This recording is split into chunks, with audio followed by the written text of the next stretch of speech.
You know how sometimes you'll watch a scary movie or documentary that's so unsettling that you lose sleep over it? Well, I just watched this documentary called Cropsey. It's about a suspected serial killer named Andre Rand and his ties to Willowbrook State School, which was an asylum in New York for children with intellectual disabilities. And let me just say, I literally didn't sleep at all after watching this. Between 1972 and 1987, 5 young children disappeared from Staten Island, and Andre was last seen near almost every single one of them. What he did was horrible, but it also ties back into Willowbrook State School, which I think everyone should know what happened there. So what you're about to see is the horrific footage that was taken from the inside of Willowbrook State School. This is by far one of the most unsettling videos I have ever seen, so this is your trigger warning.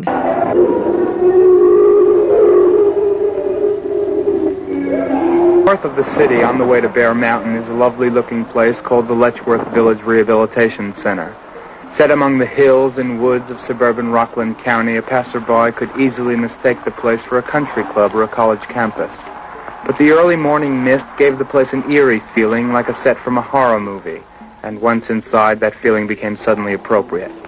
The doctor had warned me that it would be bad. It was horrible.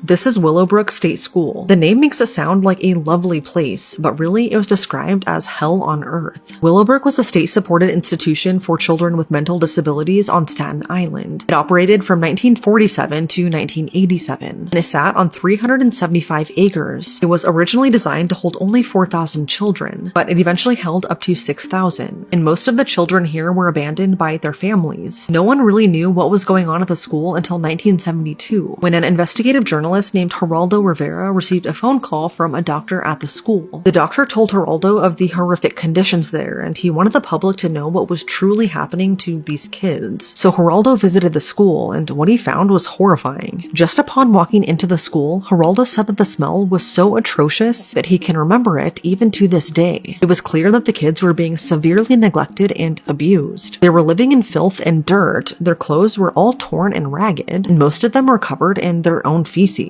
Their rooms were compared to animal cages at the zoo, but worse. Geraldo created an expose that was aired on TV, and it uncovered physical and sexual abuse against the children by members of the school staff. Not only that, but the doctors at Willowbrook were essentially just conducting wildly unethical medical experiments on these children. Outbreaks of hepatitis at the school were really common, which led to years of terrifying studies and experiments on the kids to figure out why 90% of them contracted the virus within 6 months of entering the school. One of the studies was feeding the live hepatitis virus from infected stool samples to 60 healthy children. The doctors would then sit back and watch as their eyes and skin turned yellow, and as their livers got bigger. The kids became extremely sick, but the doctors justified their actions by saying that they were probably going to get the virus anyway. They felt that they weren't causing any harm because they were just kids with mental disabilities. Geraldo's expose shed light into how kids and people in general with mental disabilities are treated. The film is called Willowbrook, The Last Great Disgrace, and it's one of the most disturbing things I've ever seen. The sights alone are horrible, but the noises captured on camera, it's just something I won't ever forget. This expose may have shed light on the horrible conditions there, but it did spark major change. The school was officially shut down in 1987 after public outrage, and parts of the building were eventually used for the College of Staten Island. After it was shut down, several former Willowbrook kids were sent off to other group homes in the area and finally experienced private rooms, education, and therapy for the first time in their lives. Some were moved to other larger institutions, since not all of them were ready or able to transition to community living. Unfortunately, this meant that some simply ended up in smaller versions of the same system, still neglected, just hidden from public view. Because of poor record keeping, limited oversight, and lack of family contact, some of the kids were lost in the system entirely. Their files gathered dust, and their stories ended in silence.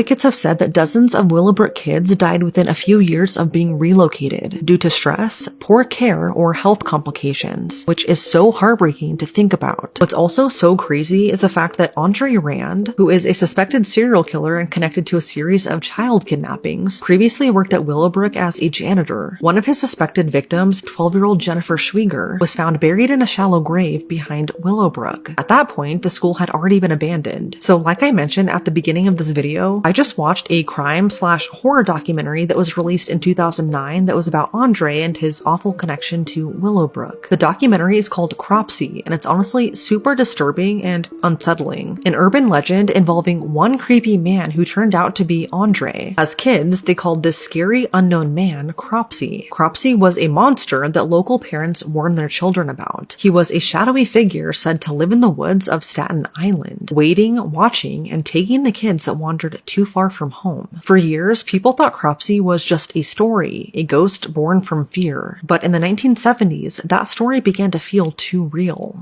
Children started vanishing, and all of the trails led back to one man, Andre Rand. Before he became the boogeyman of Staten Island, like I mentioned, Andre was a janitor at Willowbrook State School, the institution that was supposed to care for disabled children, but instead looked more like a human warehouse. When Willowbrook was finally shut down in 1987, its tunnels and ruins became a graveyard of echoes, and Andre stayed behind. He camped in the abandoned buildings and the woods surrounding them, a ghost among the decay. Between 1972 and 1987, 5 young children disappeared from the island. Witnesses saw Andre near almost every single one of them. The legend of Cropsey, the faceless killer in the dark, was no longer a bedtime or scary campfire story. It was real, and he had a name. Andre Rand. I wanted to mention Andre because he had this disturbing tie to Willowbrook State School. He was just an added horrible aspect to this school that was already doing unthinkable things to these children. And this documentary highlights the fact that sometimes the boogeyman can turn out to be real, and in this case, he was taking advantage of his connection to a school that was supposed to be helping vulnerable children. But it's now been 38 years since the doors to Willowbrook closed. Yet the horrible things that took place there and the damage left behind in Andre's wake lingers on.